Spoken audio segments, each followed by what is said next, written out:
सास बहू की कहानी। शारदा जी बहुत ही इज्जतदार और सरल स्वभाव की औरत थी।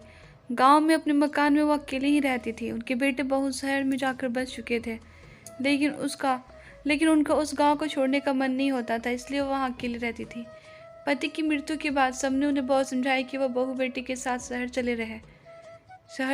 चल कर रहे, लेकिन उन्होंने किसी की एक न मानी।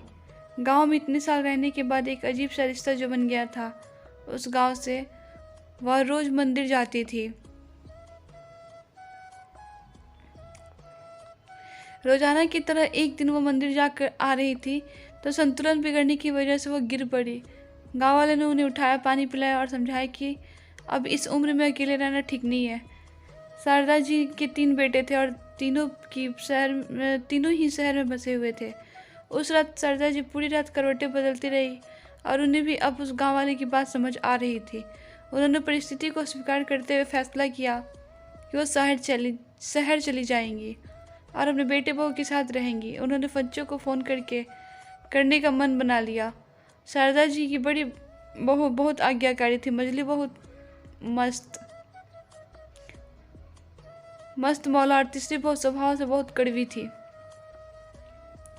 शारदा जी धार्मिक प्रवृत्ति की थी और कभी भी कोई तीज त्यौहार आता तो पहले से ही तीनों बहुओं को बता देती थी। बड़ी बहू और मझली बहू तो बहुत खुशी खुशी व्रत करती थी, लेकिन छोटी बहू कभी भी उनकी बात नहीं मानती थी और कहती, आप मुझे फोर्स करके व्रत रखवा कर सारे त्यौहार का मजा किरकिरा कर देती हो।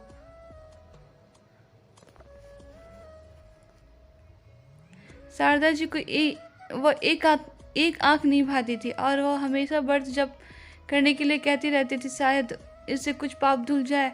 दोनों की किसी न किसी बात पर रोज बहस हो जाती थी। तो एक दिन शारदा जी को बहुत गुस्सा आया और उन्होंने कहा, तू क्या सोचती है कि बुढ़ापे में मैं तेरे आसरा लूँगी, मर जाऊँगी पर तेरे पास कभी नहीं आऊँगी। शारदा जी ने बड़ी आस के साथ सबसे पहला फ़ोन अपनी बड़ी बहू को लगाया और बोली, मैं गिर गई हूँ और आजकल ऐसा कई बार हो गया है, तो मैं सोच रही थी कि तुम्हारे पास आ जाऊं। बड़ी बहू ने सुनते ही कहा, अभी नवरात्रि चल रहे हैं माँ जी, और मैं नवरात्रों में नंगे पाँव रहती हूँ, किसी का छुआ भी नहीं खाती, तो अभी नहीं। फिर शारदा जी ने मझली बहू को फ़ोन किया, लेकिन उसने भी कोई बहाना बनाकर टाल दिया। जब बड़ी बहू और मझली बहू ने ऐसा जवाब दे दिया तो छोटी बहू से क्या उम्मीद लगानी, वो तो पहले से ही स्वभाव की कड़वी है। ऐसा सोच शारदा जी अपने आने वाले कठिन समय की कल्पना कर ही रही थी कि अचानक से फ़ोन की घंटी बजी। फ़ोन उठाते ही शारदा जी समझ गई कि कड़वी है। कड़वी ने फ़ोन उठाते ही बोलना शुरू कर दिया, गिर गए ना आपने तो बताया नहीं, लेकिन मैंने भी जासूस छोड़ रखे हैं। आज आपके पोते को भेज रही हूँ लेने के लिए, आ जाना, ज़्यादा नखरे मत दिखाना।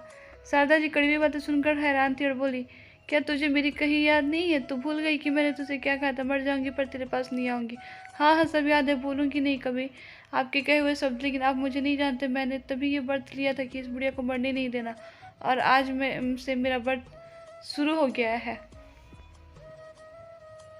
प्लीज़ ये स्टोरी अच्छी लगे तो लाइक